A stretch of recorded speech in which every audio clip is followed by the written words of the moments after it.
पहले मैंने यहाँ आसन लगाया है और फिर हम अब इसकी दिया को प्रज्वलित करेंगे।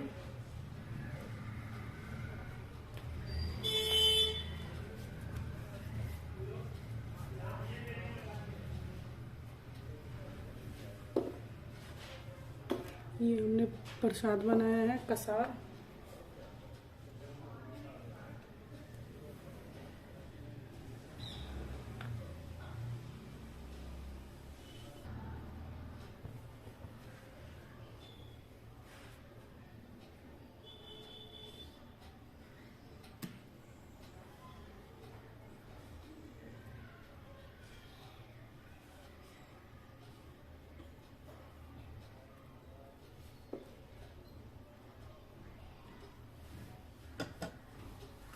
अब हम सबको तिलक लगाएंगे।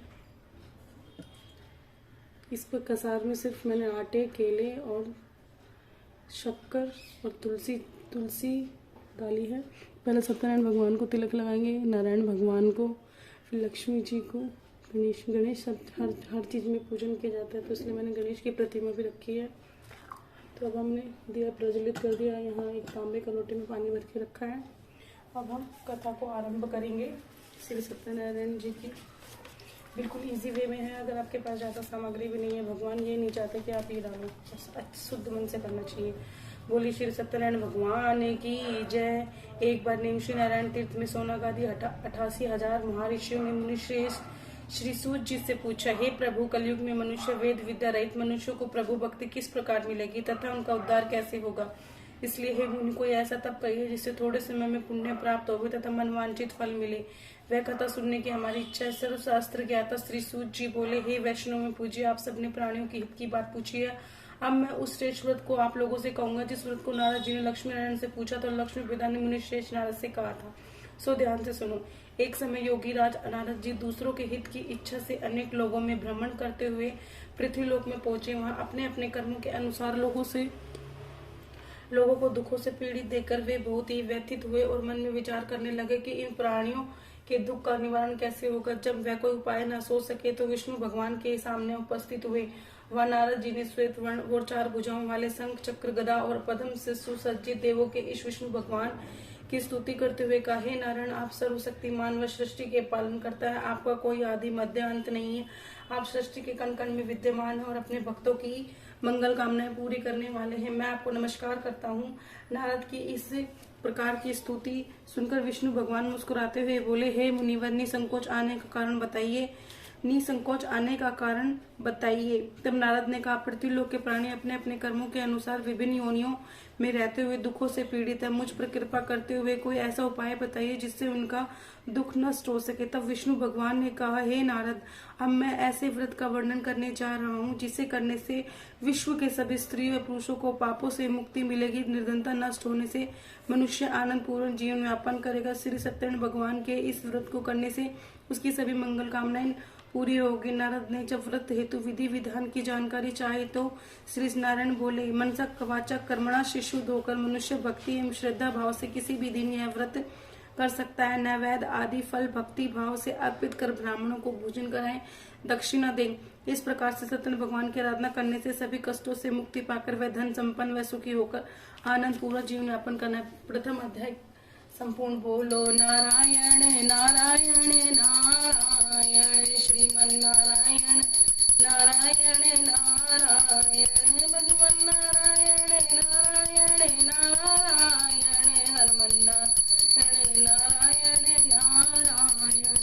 द्वितीय अध्याय। श्री सूत जी बोले, हे ऋषि मुनियों, मैं आपको उस निर्धन ब्राह्मण की कथा सुना रहा हूँ जिसने श्री सत्यनारायण भगवान का सबसे पहले व्रत किया। और प्राचीन समय में वह निर्धन ब्राह्मण काशी में रहता था। भिक्षा मांगकर वह अपना जीवन यापन कर रहा था। ब्राह्मणों की दुर्दशा देखकर ब्राह्मणों से प्रेम करने वाले सत्यनारायण भगवान ने एक दिन बूढ़े व्यक्ति का रूप परिवर्तित कर उसके पास जाकर आदर से पूछा, हे ब्राह्मण देवता, तुम इस तरह घर घर भिक्षा मांगकर अनेक कष्टों को सहन करते हुए कैसे जीवन यापन कर रहे हो? दरिद्र ब्राह्मण ने कहा, हे मित्र, आय का कोई साधन न होने के कारण भिक्षा मांगकर अपना जीवन यापन कर रहा हूँ। निर्धन ब्राह्मण का कोई साधन होने का भिक्षा मांगकर अपना जीवन यापन कर। निर्धन ब्राह्मण की बात सुनकर बूढ़े व्यक्ति ने कहा, हे मित्र, श्री सत्यनारायण भगवान का व्रत करने से सभी कष्टों का निवारण हो जाएगा। श्री सत्यनारायण भगवान की पूजा आराधना करने से तुम्हारी सभी मनोकामनाएं पूरी होगी। तुम्हारे घर में धन संपत्ति की वर्षा होगी। ब्राह्मणों को व्रत करने की विधि बतलाकर सत्यनारायण भगवान अंतर ध्यान हो गए। निर्धन ब्राह्मण ने बूढ़े व्यक्ति द्वारा बताए गए व्रत को करने का निश्चय किया। उस रात में नींद नहीं आई। यह व्रत करने के बारे में सोचता रहा और रात भर सत्यनारायण भगवान का स्मरण करता रहा। प्रातः उठकर सत्यनारायण भगवान का व्रत रखने का निश्चय करता हुआ निर्धन ब्राह्मण भिक्षा मांगने के लिए निकल पड़ा। उस दिन ब्राह्मण को भिक्षा में बहुत धन मिला। घर लौटकर उसने अपने आसपास के लोगों को सत्यनारायण भगवान की पूजा करने व उनको व्रत कथा सुनाने के बाद सभी को प्रसाद ग्रहण किया। कुछ ही दिनों में ब्राह्मणों की निर्धनता दूर हो गई। उसके घर में धन धान्य की वर्षा होने लगी। हे श्रेष्ठ मुनिया, मैं आपको उन लोगों की कथा सुनाता हूँ जिन्होंने उस ब्राह्मण से सत्यनारायण भगवान की व्रत कथा सुनकर यह व्रत किया। उनके कष्ट दूर हुए। धन संपत्ति से संपन्न उस ब्राह्मण ने हर माह नियमित रूप से व्रत करते हुए जब अगले माह सत्यनारायण भगवान का व्रत किया तो उस व्रत में बहुत से बंधु बांधव और मित्र सम्मिलित हुए। उसी समय एक बूढ़ा लकड़हारा वहां से गुजरा। उसे बड़ी प्यास लग रही थी। अतः जल पीने की इच्छा से बूढ़े लकड़हारे ने गट्ठर को जमीन पर रखा और घर के आंगन में पहुंचकर उस ब्राह्मण से कहा, हे ब्राह्मण देवता, आप यह किसका पूजन कर रहे हो और इस व्रत को करने से क्या लाभ होता है? कृपा करके मुझसे शपथ लाइए। बूढ़े लकड़हारे की बातें सुनकर उस ब्राह्मण ने कहा, मैं अपने बंधु बांधवों और परिचितों के साथ श्री सत्यनारायण भगवान की पूजा कर रहा हूँ। इस व्रत को करने से सत्यनारायण भगवान की अनुकंपा से निर्धनता नष्ट होती है और संसार दुखों से मुक्ति मिलती है। ब्राह्मणों की इस बात को सुनकर वर्णन सुनकर बूढ़ा लकड़हारा बहुत प्रसन्न और मन में सत्यनारायण भगवान का व्रत करने का निश्चय किया। चलते हुए लकड़हारे के मन में विचार करने से उस दिन लकड़हारे को लकड़ियों के अधिक रुपए मिले। लकड़हारे ने उन रुपयों से केले, घी, दूध, गेहूं का आटा और शक्कर खरीदा। लौटकर लकड़हारे ने देवों के प्रिय काशी नगरी में सत्यनारायण भगवान की पूजा की। उस पूजा में उसके परिवार व आसपास के लोग भी सम्मिलित हुए। सत्यनारायण भगवान की पूजा और व्रत कथा सुनने के बाद लकड़हारे ने प्रसाद बांटकर स्वयं भी प्रसाद ग्रहण किया। सत्यनारायण भगवान की अनुकंपा से लकड़हारे के घर में धन धान्य की वर्षा होने लगी। उसकी निर्धनता दूर हो गई। सत्यनारायण भगवान की पूजा करते हुए लकड़हारा आनंद पूर्ण जीवन यापन करता अंत में मोक्ष को प्राप्त कर वैकुंठ धाम को चला। द्वितीय अध्याय संपूर्ण। बोलो नारायण नारायण नारायण श्रीमन्नारायण नारायण नारायण श्रीमन्नारायण नारायण नारायण हरमन्नारायण नारायण नारायण। तीसरा अध्याय। श्री सूत जी बोले, हे ऋषि मुनियों, मैं आपको आगे कथा सुनाता हूँ। प्राचीन समय में कनकपुर में उल्कामुख नामक एक बुद्धिमान राजा तथा सत्यवादी राजा राज करता था। वह प्रतिदिन मंदिर में जाकर सत्यनारायण भगवान की पूजा करता था और निर्धन को अन्न, वस्त्र और धन दान दिया करता था। उसकी पत्नी सुभद्रा बहुत सुशील थी। वह दोनों हर महीने सत्यनारायण भगवान का व्रत करते थे। सत्यनारायण भगवान के अनुकंपा से उनके महल में धन संपत्ति के भंडार भरे थे। उसकी सारी प्रजा बहुत ही आनंद पूर्वक जीवनयापन कर रही थी। एक बार राजा और रानी बहुत से लोगों के साथ मिलकर जब भद्रशिला नदी के किनारे सत्यनारायण भगवान की पूजा कर रहे थे तो नदी के किनारे एक बड़ी नाव आकर ठहरी। उस नाव में एक धनी व्यापारी यात्रा कर रहा था। वह बहुत सा धन कमाकर अपने नगर को लौट रहा था। उसका सारा धन उस नाव में रखा हुआ था। नाव से उतरकर व्यापारी राजा के समीप पहुंचा। राजा को पूजा करते देख उसने कहा, हे राजन, आप इन सब लोगों के साथ मिलकर किसकी पूजा कर रहे हो और इस पूजन करने से मनुष्य को क्या लाभ होता है? राजा ने व्यापारी से कहा, हम हर पूर्णिमा सत्यनारायण भगवान का व्रत करते हैं और फिर पूजा अर्चना के बाद भगवान का प्रसाद लोगों में बांटकर स्वयं भी प्रसाद ग्रहण करते हैं। सत्यनारायण भगवान की पूजा से दुखियों के सारे दुख दूर होते हैं। राजा की बातें सुनकर व्यापारी ने कहा, हे राजन, मैं भी सत्यनारायण भगवान का व्रत करना चाहता हूँ। कृपया मुझसे इस व्यापारी से इस व्रत की विधि बतलाई। राजन ने व्यापारी सत्यनारायण भगवान की पूरी विधि बतलाई। रात में व्रत कथा सुनने के बाद व्यापारी ने प्रसाद ग्रहण किया और लौटकर अपनी पत्नी लीलावती से कहा, हमारी कोई संतान नहीं है। यदि सत्यनारायण भगवान की अनुकंपा से हमारी कोई संतान होती है तो सत्यनारायण भगवान का व्रत अवश्य करूंगा। व्यापारी के ऐसे निश्चय करने से कुछ समय बाद लीलावती गर्भवती हुई। 10वें महीने में उसने एक सुंदर कन्या को जन्म दिया। व्यापारी के जन्म पर बहुत खुशियां मनाई, लेकिन सत्यनारायण भगवान का व्रत नहीं किया। जब उसकी पत्नी ने लीलावती ने अपने पति से व्रत करने के लिए कहा तो वह बोला, अभी क्या जल्दी है, इसके विवाह होगा तो मैं अवश्य सत्यनारायण भगवान का व्रत करूंगा। अपने पति के वचन सुनकर लीलावती चुप रह गई। व्यापारी की कन्या कलावती शुक्ल पक्ष के चंद्रमा की तरह बढ़ने लगी। एक दिन व्यापारी ने बहुत सा धन कमाकर घर लौटे। व्यापारी ने अपनी बेटी की सहेलियों के साथ उपवन में घूमते देखा तो उसे विवाह की चिंता होने लगी। व्यापारी ने कलावती के लिए सुयोग्य वर ढूंढने के लिए अपने सेवकों को दूर दूर तक नगरों में भेजा। व्यापारी के सेवक कंचनपुर नगर में पहुंचे। उस नगर में उन्होंने एक वाणिक पुत्र को देखा।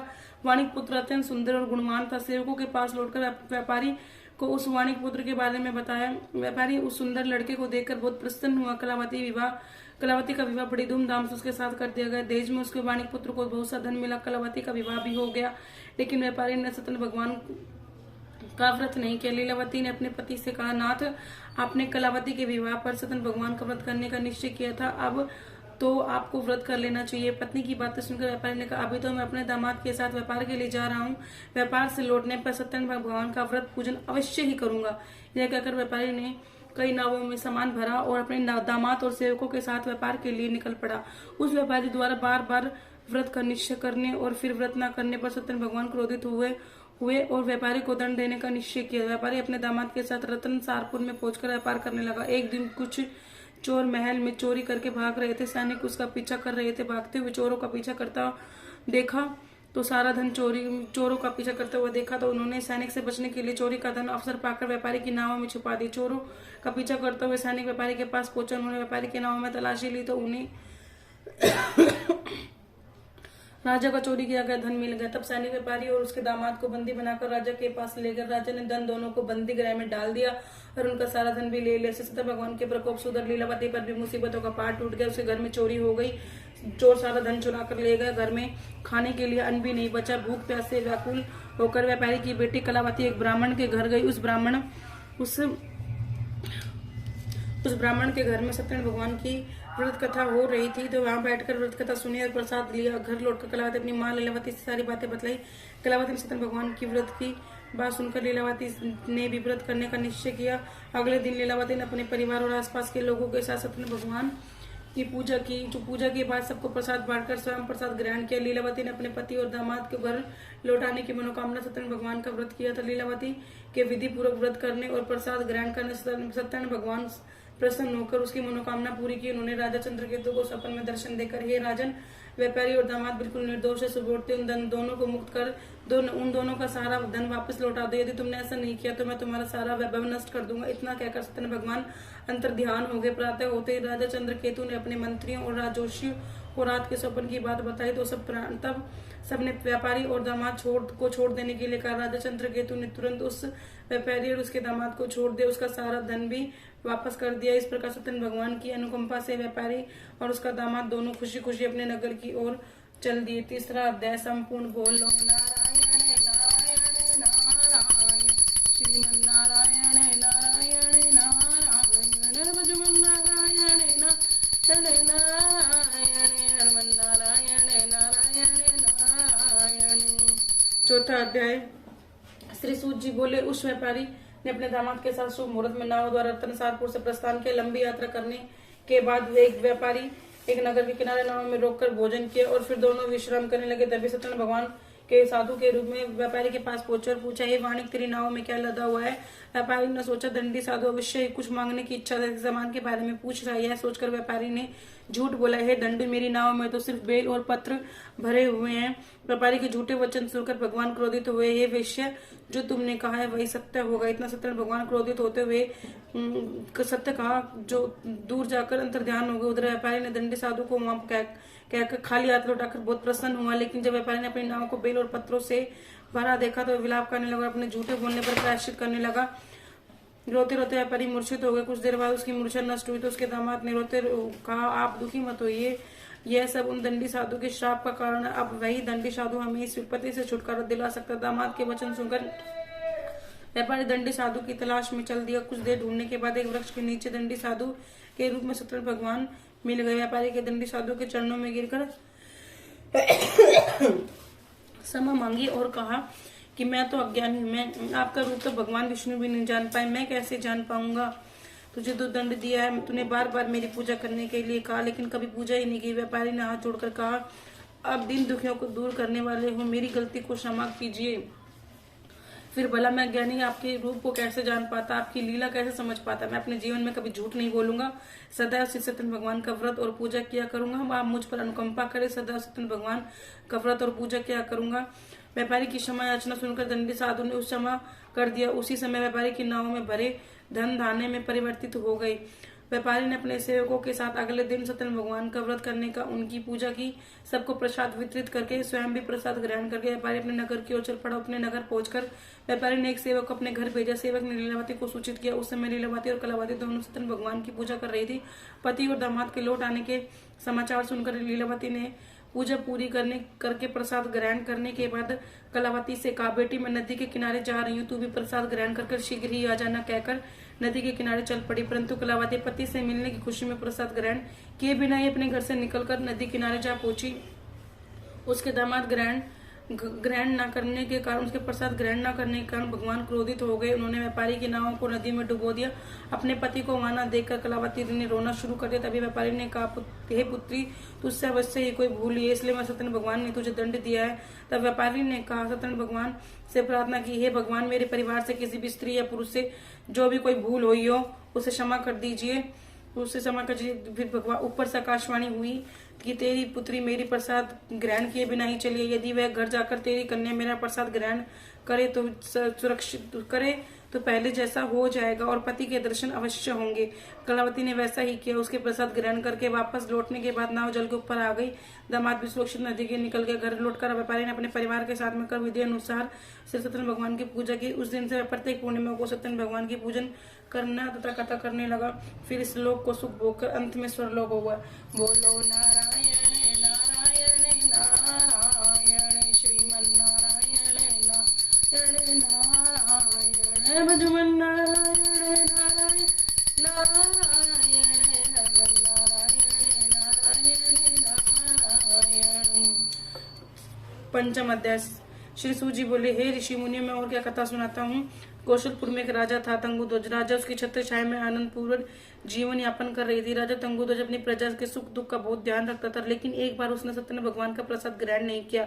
तब सभी को चिंताओं से मुक्त करके धन संपत्ति से भंडार भरकर प्राणियों के जीवन के सभी सुख देने वाले सत्यनारायण भगवान ने राजा को प्रसाद ग्रहण न करने का दंड दिया। एक दिन राजा तंगुध्वज जंगल में हिंसक पशुओं का शिकार करके निकला था। शिकार का पीछा करते देख वह अपने सैनिकों से अलग हो गए। कुछ देर तक हिंसक जानवरों का शिकार किया और कुछ देर बाद विश्राम करने के लिए वह एक वृक्ष के नीचे बैठा। समीप ही कुछ चरावाह सत्यनारायण भगवान की पूजा याचना कर रहे थे। राजा के उनके पास गुजरते देखा। सत्यनारायण भगवान को नमस्कार भी नहीं किया। चरावाह ने राजा को पूजा के बाद प्रसाद ग्रहण किया तो राजा ने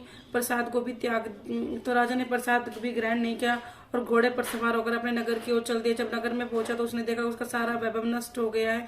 श्री सत्यनारायण भगवान के प्रकोप से राजा निर्धन हो गया। तब राजजोशी ने राजा से कहा, महाराज, आपसे अवश्य ही कोई भूल हुई है। अगर आप इस भूल का प्रायश्चित कर ले तो पहले जैसा ही हो जाएगा। राजा को तुरंत अपनी भूल का स्मरण हुआ था। मंदिर में जाकर राजा ने सत्यनारायण भगवान की क्षमा मांगी और उनकी पूजा की। पूजा के बाद प्रसाद ग्रहण करने के बाद सत्यनारायण भगवान की अनुकंपा से चमत्कार हुआ। राजा का खोया हुआ वैभव पुनः लौट आया। सत्यनारायण भगवान की अनुकंपा से जीवन में सभी दुख सुखों का भोग करते हुए अंत में राजा मोक्ष को प्राप्त हुआ। सत्यनारायण भगवान के व्रत पूजा से जो भी मनुष्य करता है उसके सभी दुख चिंताएं नष्ट होती है, सभी मनोकामनाएं पूर्ण होती हैं और मनुष्य मोक्ष को प्राप्त कर सीधे वैकुंठ धाम को जाता है। श्री सूत जी बोले, कुछ पल रुक कर कहा, हे ऋषि मुनियों, इस श्री सत्यनारायण भगवान के व्रत को पूर्व जन्म में जिन लोगों ने किया उन्हें दूसरे जन्म में सभी तरह के सुख प्राप्त हुए। वृद्धस्थानंद ब्राह्मण ने पूर्व जन्म में सत्यनारायण भगवान का विधि व्रत किया तो दूसरे जन्म में सुदामा के रूप में भगवान की पूजा करते हुए अंत में मोक्ष को प्राप्त कर वैकुंठ को हो गया। व्यापारी ने मोर ध्वज के रूप में जन्म लिया और अपने पुत्र को आरे से चीरकर भगवान की अनुकंपा से वैकुंठ को प्राप्त हुआ। राजा तंगुध्वज अगले जन्म में मनु के रूप में जन्म लेकर सदकर्म करते हुए मोक्ष को प्राप्त कर वैकुंठ धाम को चले गए। ऋषि मुनियों, श्री सत्यनारायण भगवान का व्रत और पूजा मनुष्य को सभी चिंताओं से मुक्त करके अंत में मुक्ति पाकर मोक्ष प्रदान करता है। इतनी ही श्री सत्यनारायण व्रत कथा है संपूर्ण। बोलो सत्यनारायण भगवान की जय। श्री सत्यनारायण की आरती आप ताली बजाना। जय लक्ष्मी रमण मैया, जय लक्ष्मी रमण। सत्यनारायण स्वामी, सत्यनारायण स्वामी, जन पातक हरण। ओम जय लक्ष्मी रमण। रतन जड़ित सिंहासन अद्भुत छवि राजे। नारद करत निराजन, नारद करत निराजन, घंटा धवनी बाजे। ओम जय लक्ष्मी रमण। प्रकट भय कली करण, द्विज को दर्श दियो। बूढ़ो ब्राह्मण बन कर कंचन महल दियो। ओम जय लक्ष्मी रमणा श्रीरम, जय लक्ष्मी रमणा स्वामी, जय लक्ष्मी रमणा। दुर्बल भील कठारो इन पर कृपा करी, चंद्रचूड़ एक राजा जिनकी विपत्ति हरी। ओम जय लक्ष्मी रमणा वेश मनोरथ पाय, श्रद्धा तजदीनी। सो फल भोग्यो प्रभु जी, सो फल भोग्यो प्रभु जी, फिर सुबुति की। ओम जय लक्ष्मी रमणा। भाव भक्ति से पारण छिन छिन रूप धरो, श्रद्धा धारण कीनी तिनको काज तरो। ओम जय लक्ष्मी रमणा। बाल बाल संग राजा वन में भक्ति करी, मनवांछित फल दीना दीन दयाल हरि। ओम जय लक्ष्मी रमणा। चढ़त प्रसाद सवायो कदली फल मेवा, धूप दीप तुलसी से राजी सत्यदेवा। ओम जय लक्ष्मी रमणा। श्री सत्यनारायण की आरती जो कोई नर गावे, कहत शिवानंद स्वामी मन वांछित फल पावे। ओम जय लक्ष्मी रमणा। बोलो सत्यनारायण भगवान की जय। तो आपको ये वीडियो अच्छा लगा है तो चैनल को सब्सक्राइब करें। अगर आपको ही भक्ति से रिलेटेड कोई भी वीडियो देखनी हो तो कमेंट बॉक्स में जरूर कमेंट करें। Thank you for watching my channel.